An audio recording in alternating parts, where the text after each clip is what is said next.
Now will we see the magic?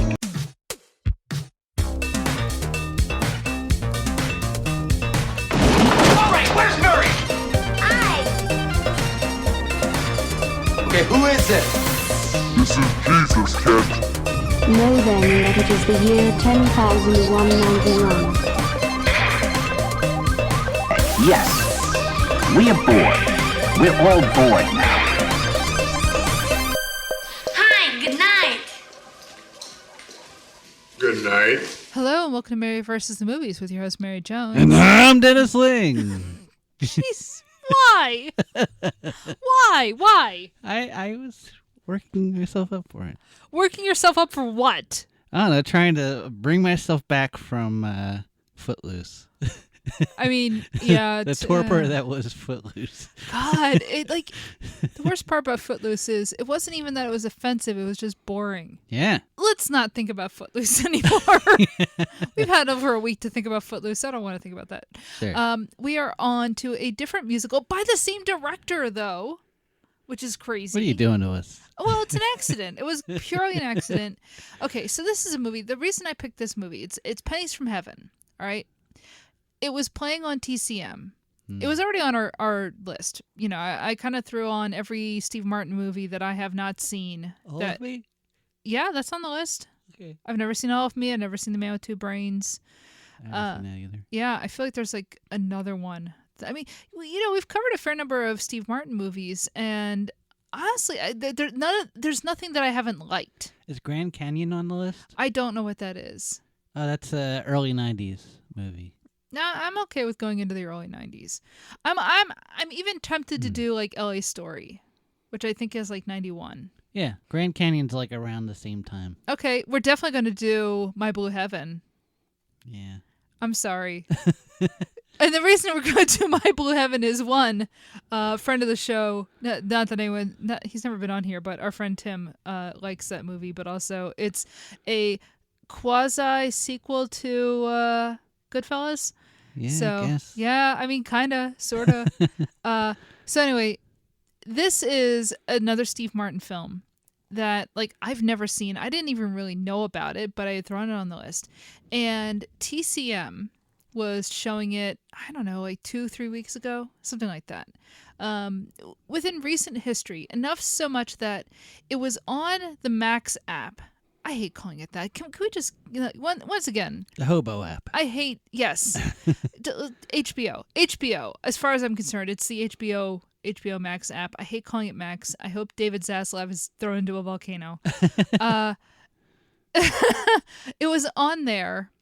Didn't watch it because I was like, well, I think that's on our list. Of course, it's not on the Max app now, even though it was only like on television like 2 weeks ago. But anyway, so I don't know. It stuck in my head. And then it turns out one reason this movie was stuck in my head, even though I've never seen it and I really don't know much about it, is that it is I don't think it's a remake, but I think it's inspired by a British series.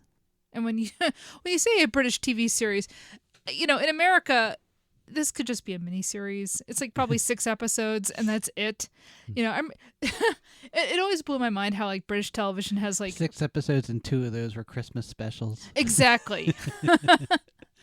So that, you know, it's like, oh, we've only done like 6 episodes, and now we've canceled the series, and everybody in it is dead. Which I'm pretty sure was a joke on Community, and it was not wrong because I'm always blown away by how short British seasons were. And now America has adopted that model because the streamers all want it and whatever. And frankly, there's just like one big Anglo-American empire that trades its media around. And actually, you know, the funny thing is that we just don't get a lot of Australian stuff here. But, you know, that's because Australia is the other end of the world, and you may as well be at... If maps were flat, Australia would be at the very edge of it. I mean, sometimes, you know, California is the other, like, the edge of it, but Australia is kind of the edge of the map. And even though, like, it's a globe and not really, but, you know, they're as far away from everything as you can possibly get. But so, yeah, America has adopted the we're having very short seasons model, unless you're Grey's Anatomy. So there's a very short series in Britain called Pennies from Heaven. All right, that's where I'm going with this. And it stars Bob Hoskins. What year is this? 78. Oh, okay. 1978. How did Bob Hoskins avoid I, Claudius? Boy, boy, that's a good question because he would have been great as some enforcer.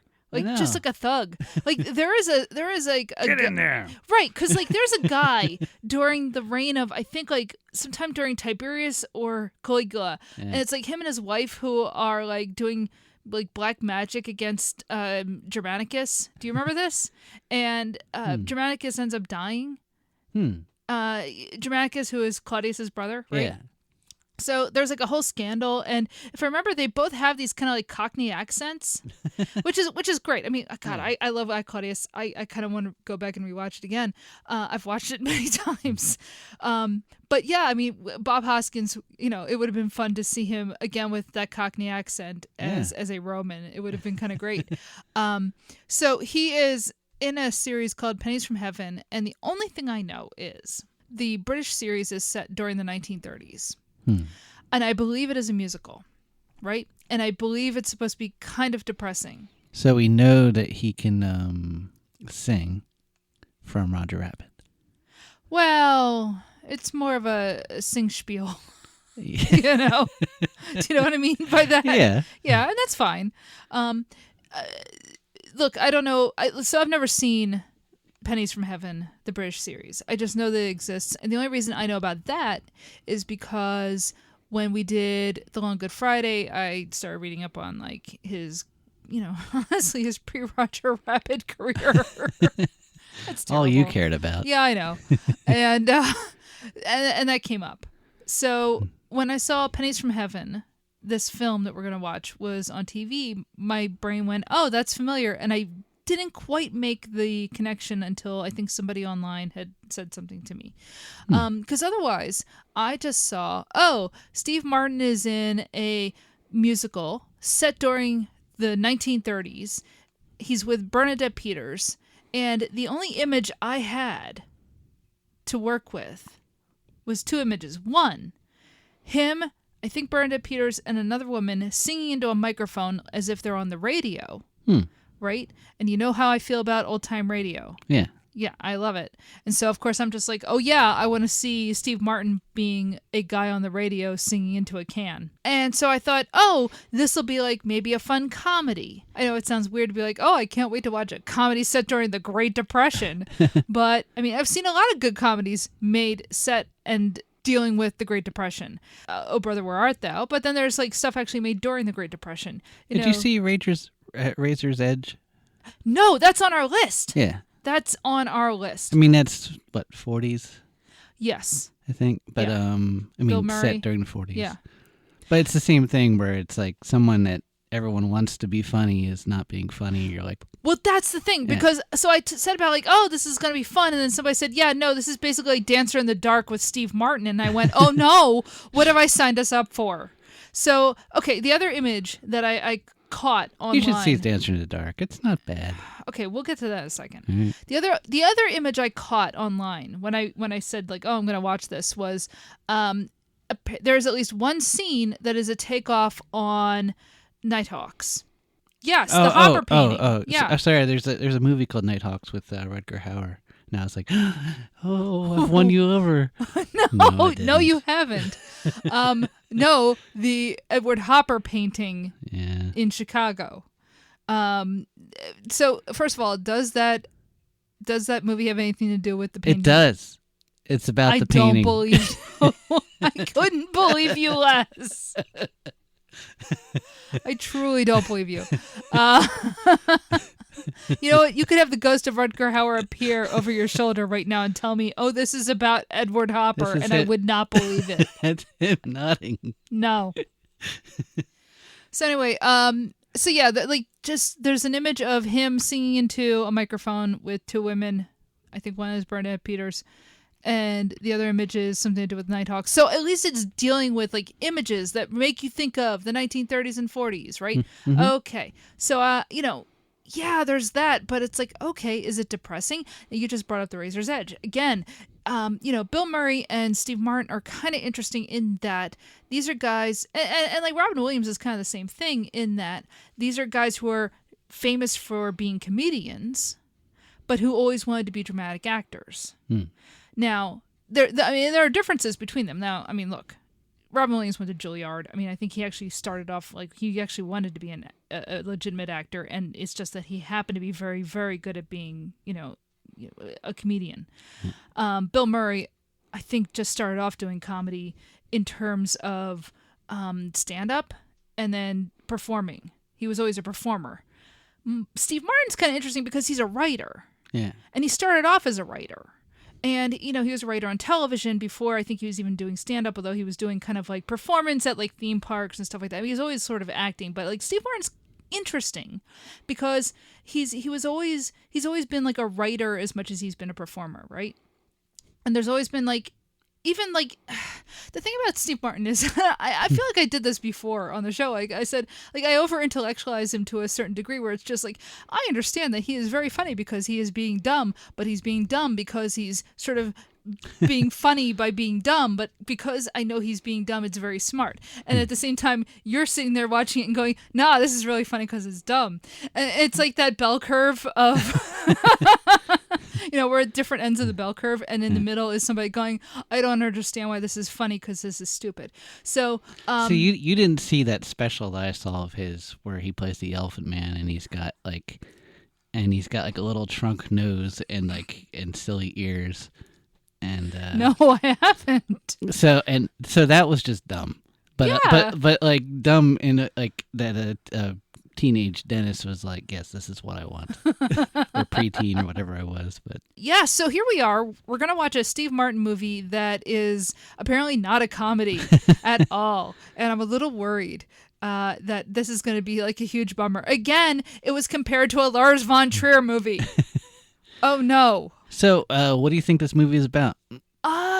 Who's the star? Well, the star is Steve Martin. Okay. Our three questions are, is there a love triangle? Yep. Does anyone die? Is there a dog? Right. Now you asked recently, is there a cool car? A hot car, as you said. And so my answers are, is there a love triangle? Maybe. I have assumed that there's some sort of a romance between Martin and Peters. And is there anyone else involved? I don't know. So that's a maybe. Mm-hmm. Does anyone die? Sure. Once I found out that this is like a depressing movie, oh yeah, somebody definitely dies, and I'm gonna be unhappy with it. So do you think it's Bernadette Peters? You think she dies? Sure, I can believe that. I believe yes. Why not? Something horrible happens to her. The girl with the curls. Yep. Is there a dog? I'll bet there's a dog. Yes. Look, the Great Depression, great time to be a dog. You're eating all of the free apples. Sitting on the street that the vendors couldn't sell. You're just running around and New you York City. share the last apple with the dog. Exactly. The dog somehow snatches like sausages from the butcher shop. Is the dog somehow a reference to Aster, the Thin Man dog? Maybe. I like that idea. Yeah. Yeah. Okay. I could see Steve Martin being into that idea. Sure. Yeah. Okay, I like the idea that there is a dog and it's somehow a reference to Asta, the dog from The Thin Man. Is there a hot car? I bet there are really cool looking cars because it's the 30s. Do you so this was my thought. Is there a rich guy who has a classy car that's part of the love triangle? Oh. That seems like a 30s thing. Yeah. That is a very 30s thing. Yeah. Yeah. I bet there is like a rich guy with a cool car and he ruins everybody's life. Yeah. Yep. Yeah. I believe it. I think there's going to be a lot of slang. Like Johnny Dangerously style slang. No. I mean, not like fake slang. Okay. I mean. No. But what I mean is, I don't think so insofar as I think this is probably a more serious film than that. Okay. Like, my impression is that this is not going to be a jokey movie. Think it'll have any noir elements? Sure. Yes. Yeah. Now, what does that mean? I don't know exactly. Is there a crime involved? See, noir, I don't know. I think it's going to be somber. Like, surprisingly somber. Noir isn't somber in the same way. Noir is seedy. And sometimes you're not entirely sure what's happening. I don't think this is going to be noir. I take that back. I remember when I was a kid, of course I was a huge Steve Martin fan, and I remember looking at this, at like commercials for this and being like, that doesn't look funny. Well, guess what? You're apparently I'm never going to watch that. Little did you know. Ugh. Yeah. Unfortunately, you married me. All right. Are you ready to watch this movie Yeah, sure. and feel slightly depressed afterwards? See, I've seen The Sweet Hereafter. This is not going to be anywhere near that. Oh, no. Life is just a bowl of cherries. Don't make it serious. Life's too mysterious. You work, you save, you worry so, but you can't take your dough when you go, go, go. So keep repeating it's the berries. The strongest oak must fall. The best things in life to you were just loans. So tell me, how can you ever lose what you never own? I think I love this movie. And I realize this puts me way out of step, not necessarily with people who love film, but with America. Because this was a massive bomb. Yeah. I mean, we're not talking like Heaven's Gate level massive bomb, but it was a bomb. Well, it was called Pennies Gate by somebody. Was it really? Yeah. Oh, God. You know, I actually want to cover Heaven's Gate for the show because I've never actually watched it. Probably not as bad as... No, I'm sure it's nowhere near as bad as its reputation. The fact that, look, films that bomb, that doesn't mean anything to me. Because, like, stuff that I like is not popular. You know, I've never seen John Carter. I do want to see John Carter. Yeah, why I'm not? curious. You know, he was okay on ER. Yeah. No, God. I mean, look, it doesn't help that we have a deeply unlikable protagonist. Yeah. He is actually the jerk here. Yeah. Yeah. Whereas the film The Jerk, he's rather sweet, just dumb. Yeah. Here, he is a jerk. He is a terrible They person. hate cans. They hate these cans. And of course, this film does reunite Steve Martin and Bernadette Peters. Well, reunite in that like they'd been dating for like 4 years when this came out. So. Oh, well, okay, but this is the second film they did together. I don't think they ever did another film together. Right. Because they broke up like that year. Do you think this film killed their relationship? I don't know, but I can't help but think of Eyes Wide Shut. And, what? like, Why? just because, you know, it to me it seems like they really wanted, like, feel like they were both really into this music, and they wanted to do this movie or something. Okay, and what's that got to do with Eyes Wide Shut? Well, it's the same thing where it's like, I don't know. It's a movie that killed a relationship or something. Oh, well, I have a feeling that particular marriage was going to be over regardless of what film they were in. So, you know, but I guess it's also then true of this film. You know, people don't break up. Well, I mean, I can't say that. I'm sure people do break up because, like, their job gets too terrible to work together. But, yeah, but it's interesting. Like, this is a movie about somebody who's extremely selfish and unlikable. And casting Steve Martin, I think, is interesting. You know, he's not like Tom Hanks, right? Who's, you know, always going to be sort of somebody you're supposed to root for. And he's not like Robin Williams, who is so obviously needy, like just desperate to be liked. The thing about Steve Martin is there's always an irony to everything he does, right? That's how it always comes across. Like, there's always quotation marks. Yeah. You know? The whole thing about his comedy, right, is that it's dumb, but it's funny because you know he's smart saying something dumb, right? Yeah. That's kind of where some of the humor is. Like, if you're 12, it's funny because it's goofy. If you're, you know, 40, it's funny because you realize, oh, he is not actually as stupid as he is playing. Do you know what I'm saying? Yeah. You know.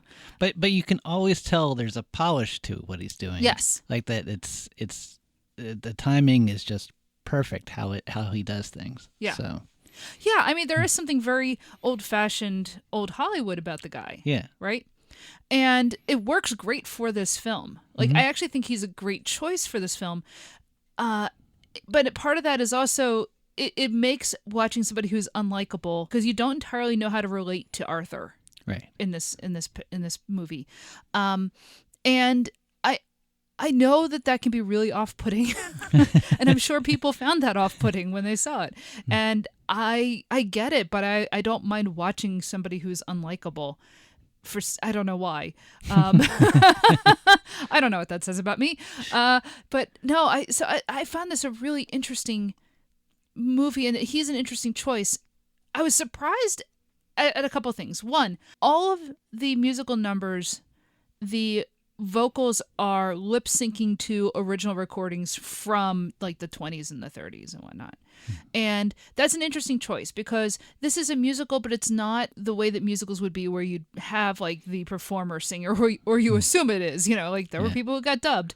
Famously Audrey Hepburn is dubbed. But in this case, there's no pretense of I'm breaking out into song. It's very much like the premise is kind of like a Walter Mitty situation where we are given these flights of fancy. These they're not exactly daydreams. They are fantasies of, at first it starts off with just Arthur. First I assumed we were just seeing Arthur's fantasies, but there are other people's fantasies going on as well. They're also breaking out into song, but it's all lip synced because these aren't their own words. These aren't their own voices, and I think that's like stylistically interesting and also like kind of funny because you've got like Bernadette Peters here who is a singer and a performer. She's a Broadway star, and it's really funny to not let her sing. Steve Martin's a musician. He knows how to sing, and he is never able to sing in this until the very end. Well, I joked that there's one point where he's on stage doing like a vaudeville thing and they throw a banjo. I'm like, finally.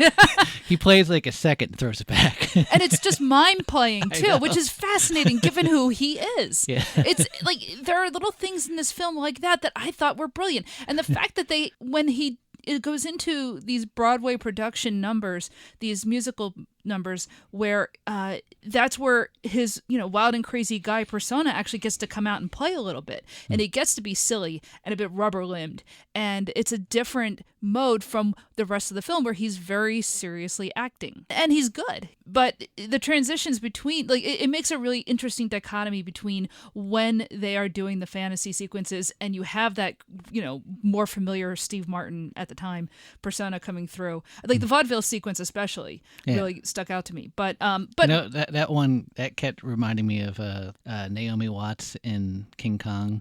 Oh, sure. Yeah. It's interesting that like nobody gets to sing, although there is one moment that turns that off a little bit. Christopher Walken. Yeah.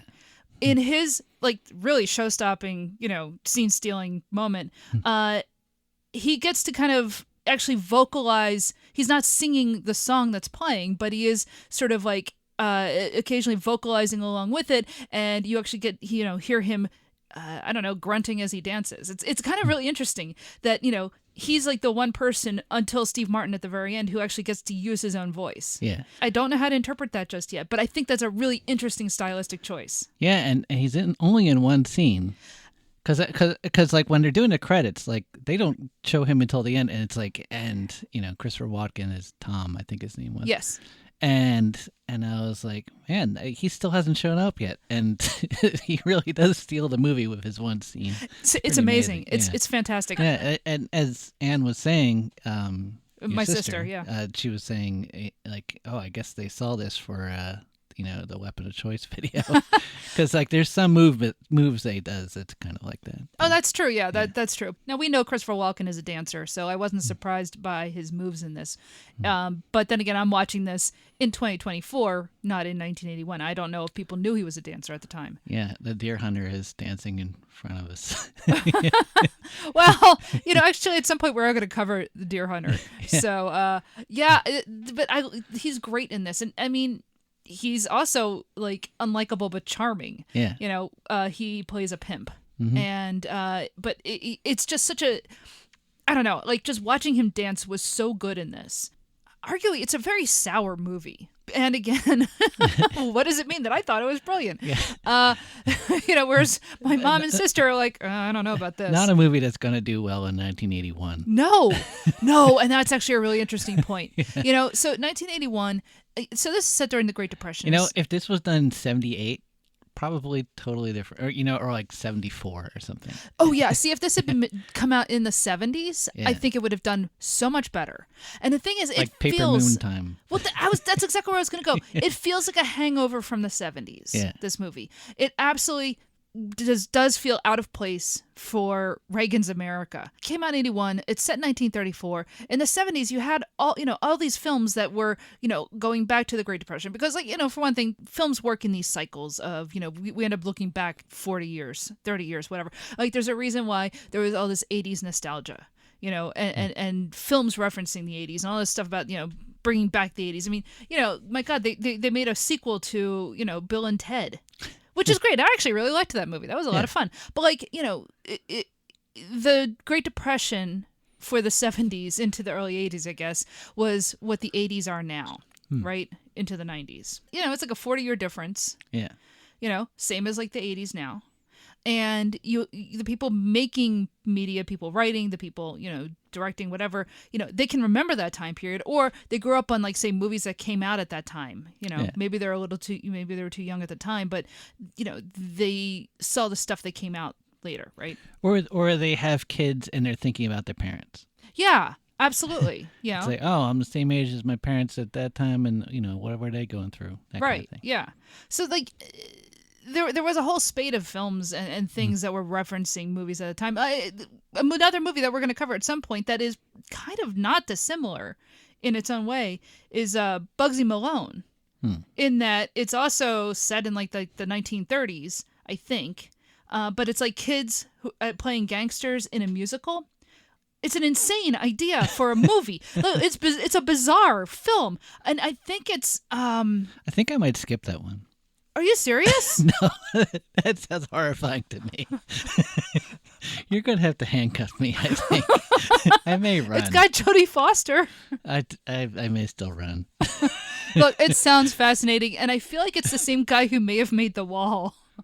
Alan Parker? I think it's Alan Parker. Oh, no. Yeah. We have to cover it, Den. I guess. I'm scared. Look, I it won't be as grim as this. I have a problem with kids in movies. I like them sometimes, but I'm a little worried. Well, shall we come back to this weird movie? Yeah, let's do that. No kids in this one. Somehow more comfortable with the themes in this film than with Bugsy Malone. All right. So you have Steve Martin playing Arthur, who is a traveling salesman. This count as an Arthurian film? This does not count as an Arthurian movie. Oh, my God. Wait, because you always ask your questions. Yep. We often forget to cover them, but because you just made a joke about a different podcast we do, you suddenly jogged my memory. Does this movie have a love triangle? It sure does. Oh my God, does it ever? Does someone die? Yeah. Yes. More than one. More. Yeah, wait. Right on the money there. Is there a dog? Is there? Not really, no. No. I don't remember any dogs. Yeah, we were so excited for like a Depression era dog. Nothing. No, not even a RCA dog. There is a car. I mean, there are cars. I shouldn't. Yeah. Yeah. Is there a car? Multiple cars. In fact, it's a car that gets him in trouble. Yeah. It does kind of fulfill some of our, not requirements. I don't know. It's your prompts. Yeah. We do get at least some of them filled out. I only have those prompts because, like, the idea of the show is that you come up with what you think it is. Yeah. And then I'm like, well, what if is it also these things? Mm-hmm. So let's say what actually happens in this film. Yep. So Steve Martin plays Arthur Parker, who is a sheet music salesman, and his whole thing is like he'll go to different towns in Illinois. I don't think they ever say where exactly he lives, but he travels to Chicago a lot. His whole thing is just selling sheet music because at the time, people still played music in their house and they would buy sheet music, a thing that's kind of fallen out of favor, which the movie actually does allude to in that when you started getting more people buying records instead of playing music. And, I've gone on other rants before about how, we've professionalized music and enjoyable things so much that like people only buy records now, they don't pick up an instrument, which is kind of sad. Well, this movie kind of is playing with like that transition. I mean, it's not really about that at all, but I mean it is to the extent that he starts off trying to sell sheet music and it's kind of a dying field, especially the idea of going from like town to town doing this thing. And what he wants to do is open a record store.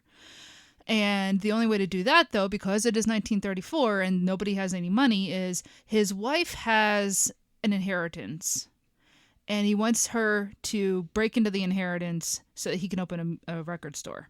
This is already like clue number one. This is not a good person. No. Like, I get it. You have a dream. I have a dream. Look, have I wanted to open a bookstore? Sure. Do I do it? No, because I know it would fail. So I don't do that. You know, I don't. But he's not realistic. At the same time, he's also like, she's kind of turning off his advances, that kind of thing. Oh yeah, they have a sexless marriage. Yeah. They don't like each other very much. She doesn't want to break up with him or anything. Like, you know, it's the 30s. People don't really get divorced. I mean, you do, but it's much more scandalous than now. And he's not a good husband at all. He ends up having an affair with Bernadette Peters, and they don't say whether this is the first time he's done that, but I can't imagine that it is. Because when he, starts paying attention to the blind girl later on, it's the same sort of thing. So you have to assume that, Bernadette Peters is not the first time that he has cheated on his wife, right? They don't have a particularly good marriage, and he obviously wants sex and she doesn't. I don't know that they ever really get in too much into what her issue is, other than he's just not a terribly nice guy. Yeah. At the same time, like, I don't know. Sometimes people just aren't compatible, and sometimes, it's the Great Depression and everybody is just scrambling to keep a roof over their heads. I mean, they're doing better than most people because they have a house, and she does have money put aside for, as she says, a rainy day. But, and so his argument is, well, this is the rainy day. It's just like, well, no, it's not. You just want the money because you want to open a bookstore. Now, sorry, that's Freudian. Because you want to open a record store. And I know, yeah. Whew. Anyway. You and your wild bookstore life. So, instead of like, I don't know, you don't have a job at all and we can't pay the mortgage. I mean, that's what the money really should be there for, right? Where's the fun in that? I know, I'm such a killjoy. So he goes to the bank and he's trying to argue with the banker that he should get a loan in order to open this store instead of, having to continue being a salesman.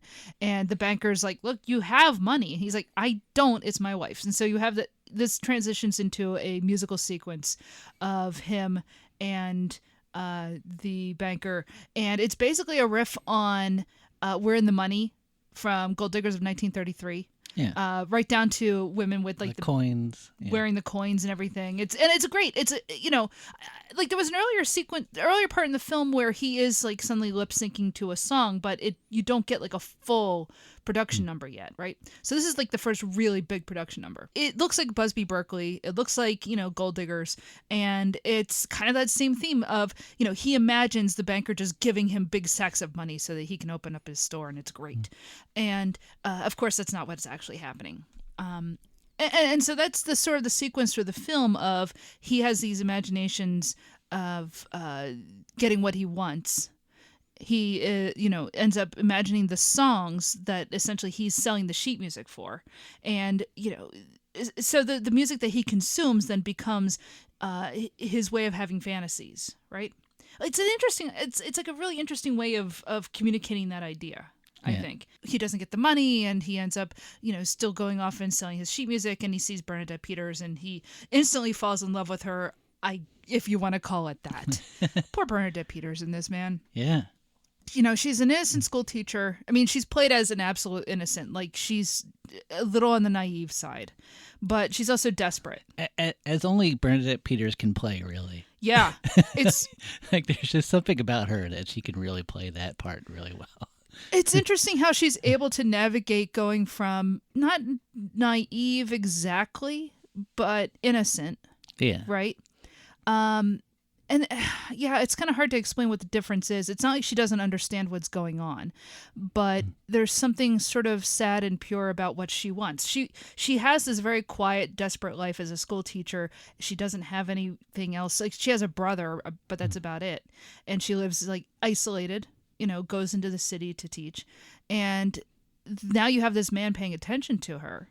And I mean, it's kind of terrifying actually, because Arthur is absolutely a stalker. Oh yeah, and again, he's not a likable person, and it's a very uncomfortable watching him courting her as it were. But the fact that she gives in isn't terribly surprising because she's somebody who, you get the sense that she wants to have a life. She wants to experience things, and she's just never really let herself do that. And unfortunately, this is the person who was able to get their foot in the door, literally, in order for her to do that. And it ruins her life, because they have this affair, and she ends up getting pregnant. And because she gets pregnant, she ends up getting fired from her job as a school teacher. Oh, you know what? We skipped over a great musical number, though.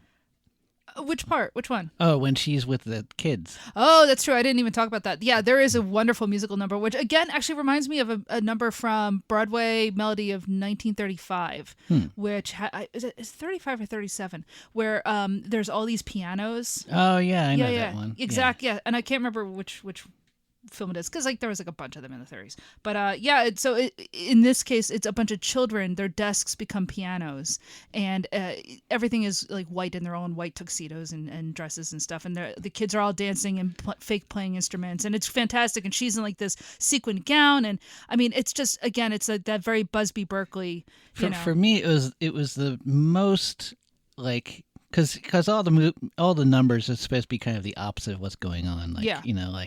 Things are terrible, but joy, Right. But this one was like, it was effervescent. It was like it's completely like, whoa, what just happened? And the thing is, what the movie's doing is essentially what movies were doing in the 1930s. The films in the 30s were often about, we're living these rather desperate lives. I brought up Gold Diggers of 33, or you think of 42nd Street, but even The Wizard of Oz. I don't know. Do you think his character is more of a noirish, later 30s, early 40s? It becomes that pretty quickly because Yeah. I started thinking about how much, especially as the film goes on, he reminds me more of somebody out of like a James M. Cain novel. Kind of like Fred McMurray in Double Indemnity. Definitely Fred McMurray vibes. Yes. Absolutely. But it doesn't hurt that like the movie he does after this is Dead Men Don't Wear Plaid. Yeah. Which we did in like episode 15 or something. So good. It's great. But also he does an entire bit in that film that's riffing off of Double Indemnity. Yeah, you absolutely get Fred McMurray vibes from this, but also a little bit of what's the other one? Postman Always Rings Twice is a similar one. Yeah. And it's the same sort of. Was that? Is that John Garfield? I think. Yeah. Mm-hmm. But it's that same. You're right. It is. He becomes much more of a noir character through this, and that's what I think is interesting, and that's what I think for a lot of people doesn't work, because you have essentially a film noir being done as a musical, specifically a Depression era musical like Follow the Fleet, which they actually show a clip of Follow the Fleet in this. Anyone, if you're Astaire Rogers movies, or I brought up Gold Diggers, or there's a lot of them, like all of those big musicals from the 30s with that always have these happy endings, and this movie is sort of taking these two genres and melding them together in a way that I get it, it's not going to work for everybody. So did you read that thing about Fred Astaire hating it? Yes, I found that fascinating. And I was just thinking about how really movies in the early 30s was all like just stuff to cheer people up. Well, it was just that. No, here's the thing, that's not true. Well, there was there's the what's that last song in, is it Broadway Melody? No. Gold Diggers. My Forgotten Man. Yeah. There's that. Yeah. Yeah, no. But here's the thing. That's the thing. I want to push back against it, and we'll come back to the Fred Astaire thing at the end because I want to get through what happens in this film for a good reason. So here's what happens.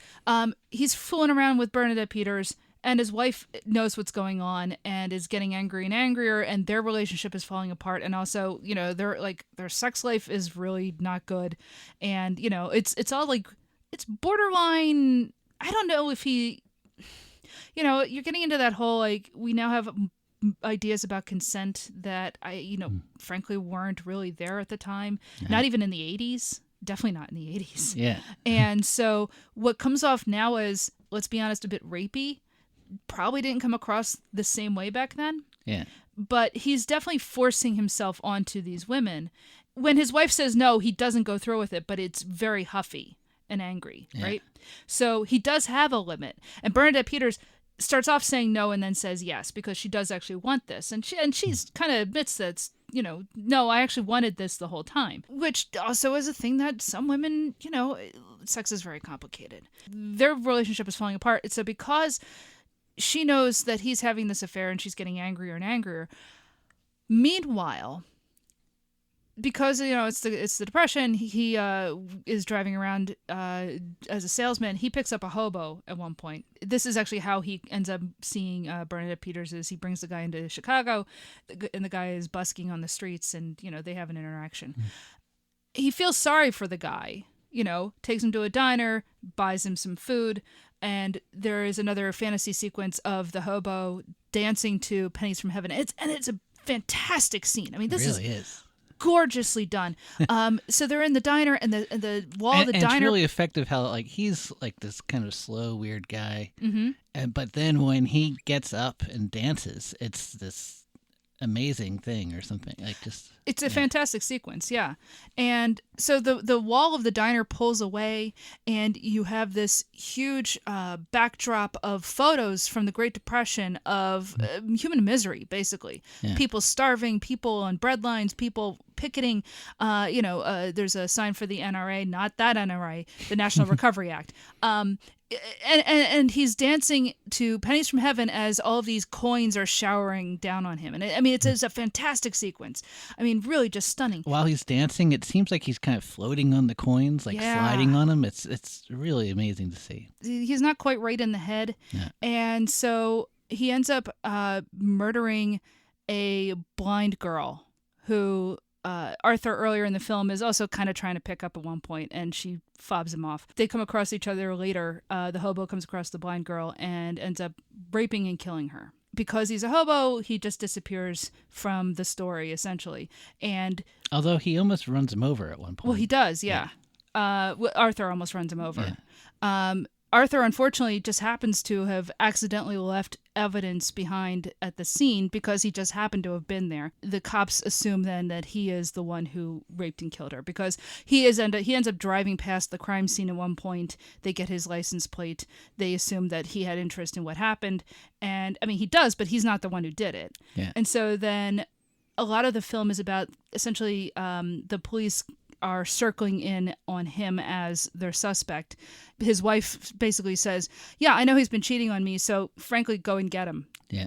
This is her revenge. Meanwhile, so Bernadette Peters got pregnant, and he has not been around to help at all, and ends up encountering, as we said, Christopher Walken, who becomes her pimp. As Steve Martin is going to and from his failing business, he comes across Peters basically turning tricks. And they decide to run off together. They smash up the shop, and they're going to go and start a new life because this is America, and you can just do that, especially in the 30s. The cops instead encounter them when his car breaks down. And then the end of the film is he is being led to the gallows, and this is the only time anybody actually sings in the film.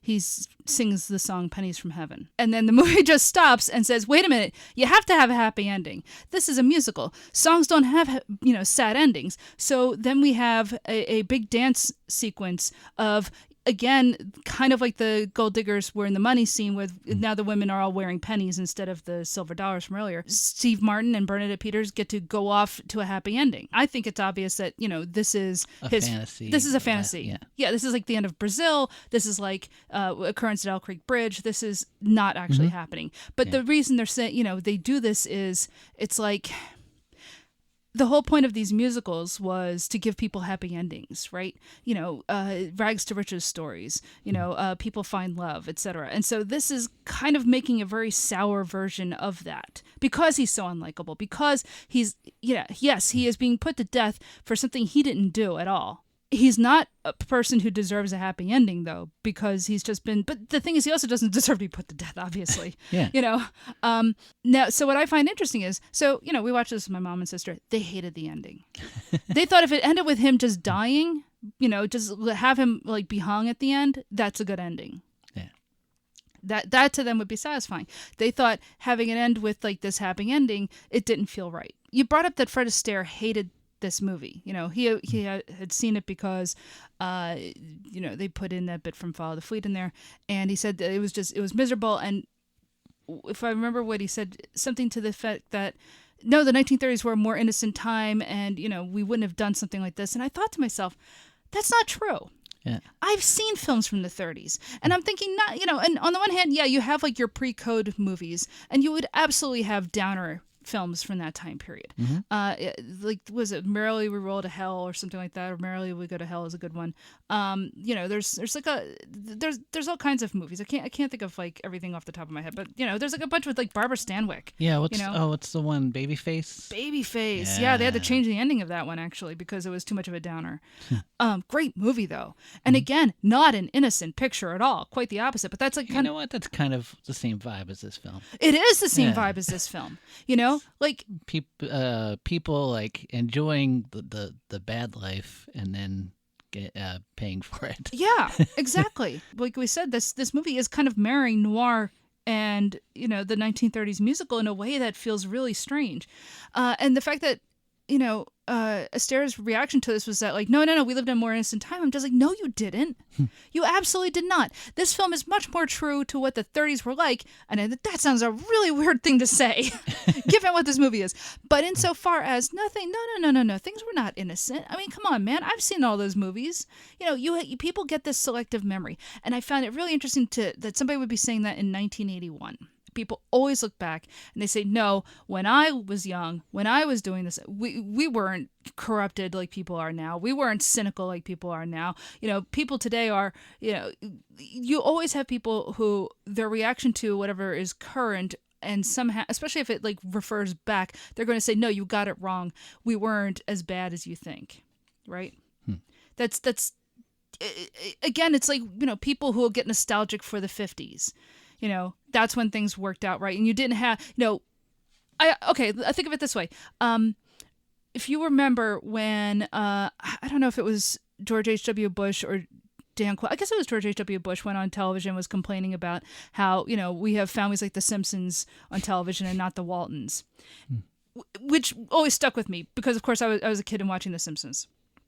And I remember on The Simpsons, they make a joke about it when they said, no, we're a lot like the Waltons. We're going through a depression too.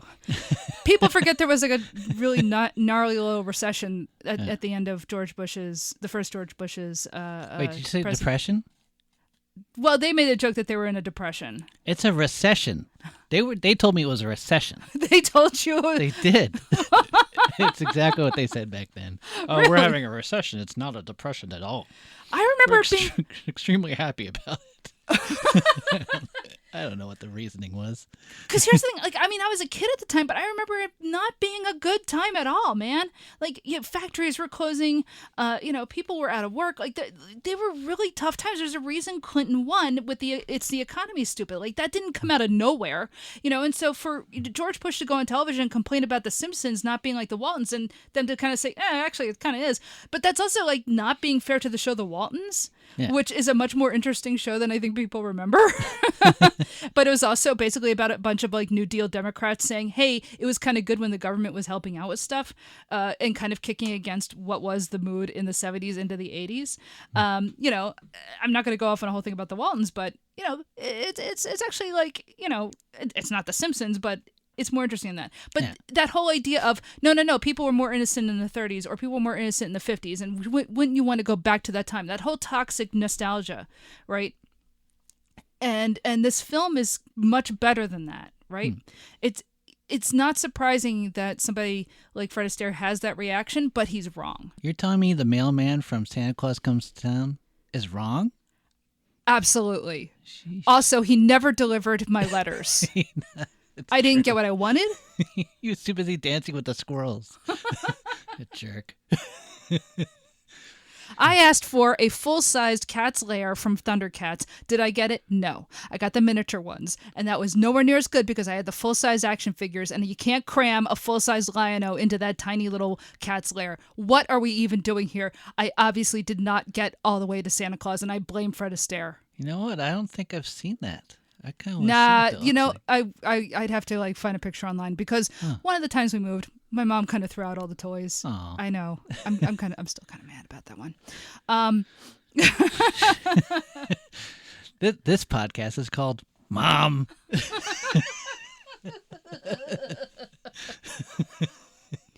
No, Darn you, Mom. I find her reaction to this film really interesting, and she's not wrong to react that way. I think I'm really more interested in why do I have a different reaction than she does, because I don't think her or my sister's reactions are wrong, and I don't entirely know how to unpack what the difference is, though. Right? Like why does this movie like work so well for me and not for them? And I don't know what that is.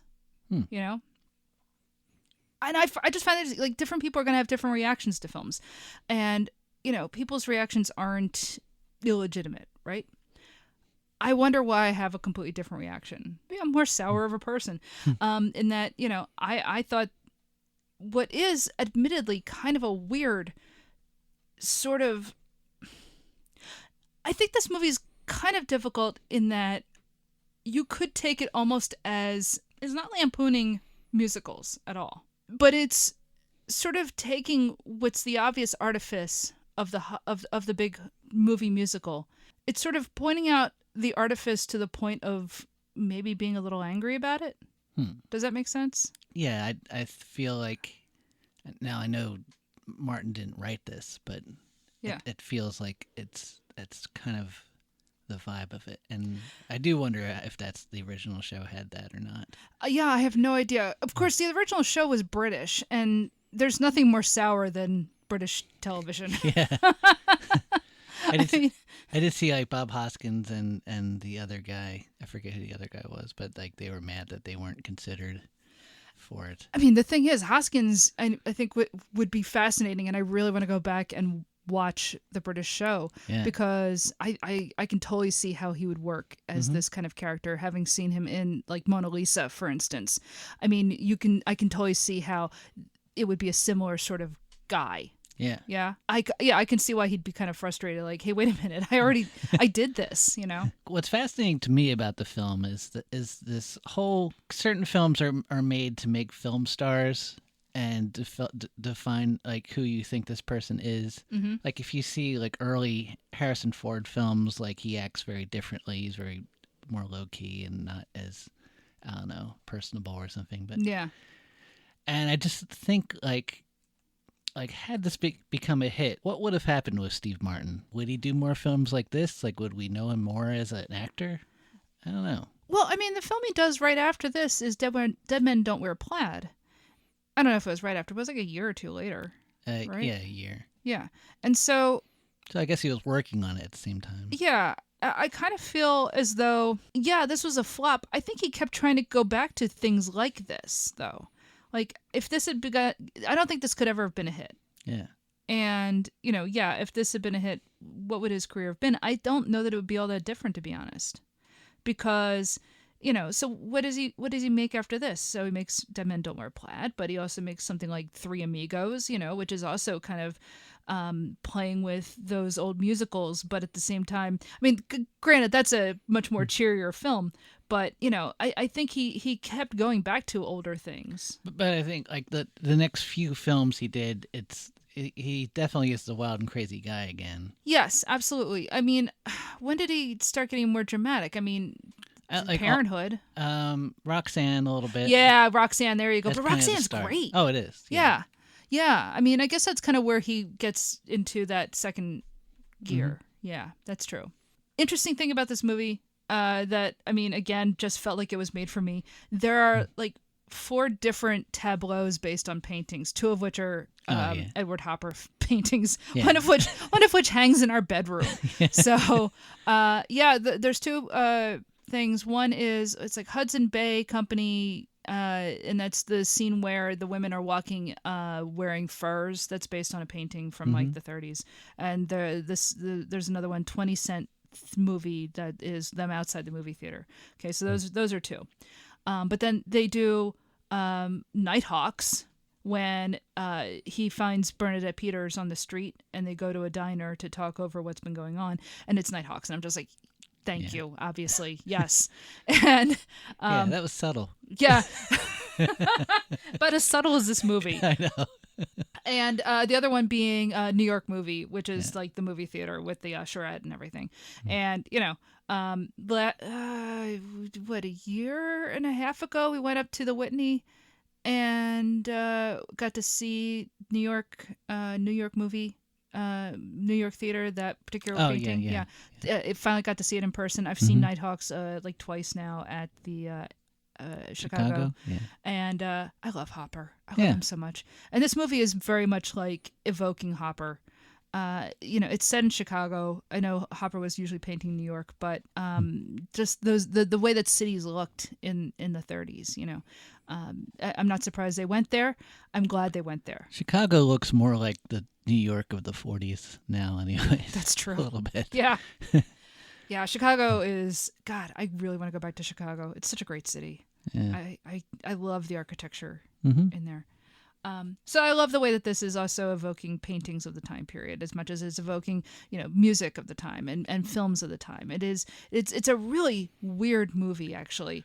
But I think it really does what it's supposed to do.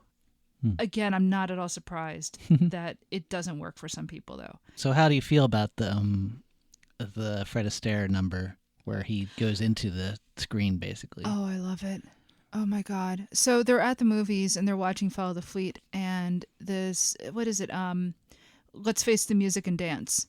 And they take it from, basically they get up on the stage in front of the screen and start dancing along with the film, and then of course they are in the film, and you have a whole sequence where essentially it's alluding to they're going to be captured and he's going to jail. And first of all, man, Steve Martin does a good job dancing in this film. He does. The earlier stuff is more slapsticky, more obvious. There's a lot of tap dancing, but this is just they really do a good job of doing that sort of elegant, Fred Astaire, Ginger Rogers sort of dancing. I thought it was really beautifully done, but the fact that it goes into black and white and I don't know, everything about it just works really well. The transition from the movie to them dancing, it's almost seamless. It's like at first when you see the people tap dancing up to them, and it's kind of like a firing squad. It was just really well done. Yeah, no, I really loved it. I wonder if the Coen brothers saw this. Because it just feels like something they might appreciate. Yeah, it does have a little "Oh Brother, Where Art Thou." Well, it's a little "Oh Brother, Where Art Thou," but it has their sort of sourness, but at the same time, actually, kind of they're loving the source material, but also having a very kind of jaundiced view of it all. Yeah. That I don't know if this had been made by anyone else, it would have been really interesting if this had been made by the Coen brothers. It would have worked even less. It would have been even bigger of a flop. But I can actually kind of see how it would have been. I don't know if they have ever said it was an influence on them, but I don't know, man. Oh, Brother Where Art Thou is one of my favorite movies. I've seen it dozens of times at this point, and but that's such a sunnier movie. Yeah. Which is funny to say about a movie that has a Klan rally. Could you see George Clooney in that role? I honestly think Steve Martin is better at being this kind of guy than Clooney is. Clooney, I think, wants too hard to... Either he is going to be goofy or he's going to be dignified. And what I like about Steve Martin in this is there's nothing dignified about him. When he's being dramatic, when he's being serious, he's such an unpleasant person without being obviously unpleasant. Do you understand what I'm saying? With Clooney, I never get the feeling that he'll play a villain. Or if he does, it'll be too obvious a villain. Yeah, exactly. I think Steve Martin is actually much better at what this type of character is. Where he's just an unlikable, selfish person, but there's nothing. He's not twirling his mustache. Yeah. It's a very believable type of jerk.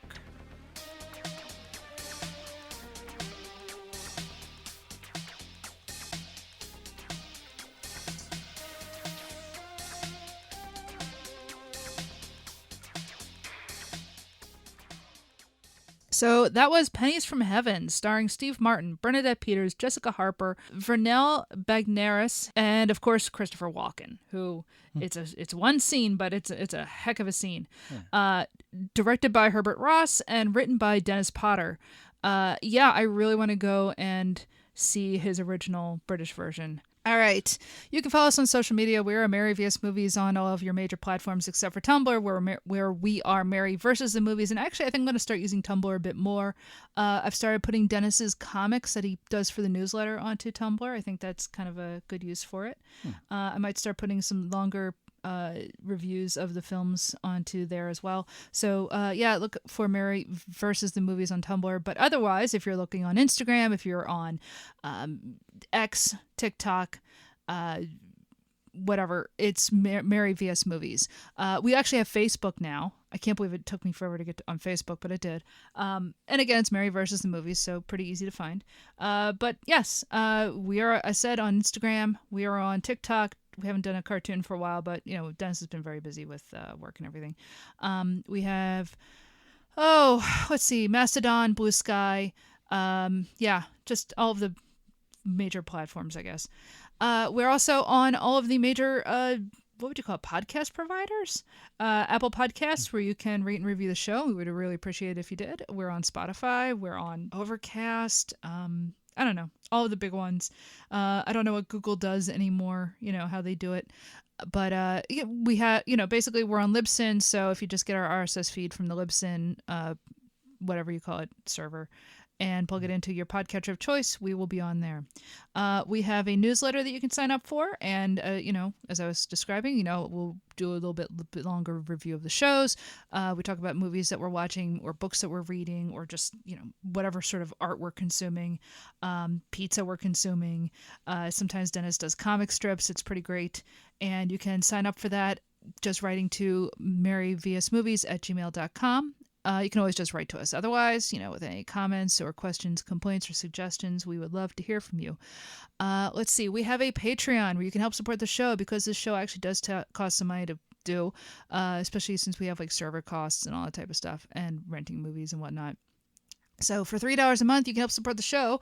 And in doing so, you get access to not just the newsletter, which anybody can get, but you get access to a whole second show, Hollywood Avalon, where we watch Arthurian movies. That's right. Movies that have something to do with King Arthur. Now, that can be anything from Indiana Jones to the Last Crusade to Camelot to the Girl Slaves of Morgana Le Fay, which is our episode that'll come out at the end of the month.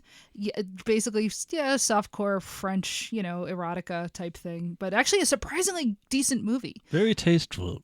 I wouldn't say it was tasteful, but it was surprisingly good. Yeah. But yeah, and the kid would be king. Porn. Yeah, it was kind of negligee porn. Sign up for the patreon.com/maryvsmovies and you'll have access to Hollywood Avalon. So let's see. Next movie will be Hard Boiled, the John Woo action film. I'm kind of excited to do a complete tonal shift. Actually, it's the exact same movie. Wow. Yeah. Fascinating. I know. So, all right. I think that just about wraps it up. So until next time. It was salesmen that made this country great, and it'll be salesmanship that keeps this country great. Oh, God, no. You want to know another line? Yeah. Come on, Eileen. Is a line from the movie. I'm turning this off now. Oh.